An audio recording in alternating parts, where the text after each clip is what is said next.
উত্থানাসন। এই ভঙ্গিটি পেশি গোষ্ঠীগুলিকে গভীরভাবে প্রসারিত করার ক্ষমতার জন্য পরিচিত। এটি নমনীয়তা উন্নত করে।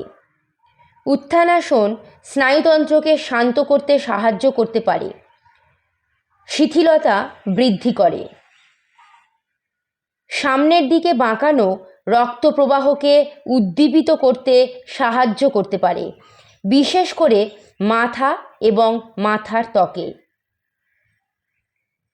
উত্থানাসনটি প্রতিনিয়ত অভ্যাস করলে কোমরের ব্যথা কমাতে সাহায্য হতে পারে।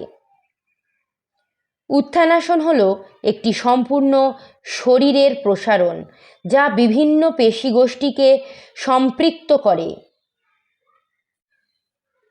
যাদের পা, নিতম্ব, পিঠ বা কাঁধে আঘাত রয়েছে তাদের এই ভঙ্গি এড়ানো উচিত, অথবা একজন যোগ্য প্রশিক্ষকের নির্দেশনায় এটি করা উচিত। যদি আপনার হ্যামস্ট্রিং খুব টাইট থাকে তাহলে আপনাকে যোগব্যায়াম প্রশিক্ষকের নির্দেশনা ছাড়া ভঙ্গিটি অভ্যাস করা উচিত নয়। গর্ভাবস্থায় শেষ পর্যায়ে উত্থানাসন অবশ্যই এড়িয়ে চলা উচিত।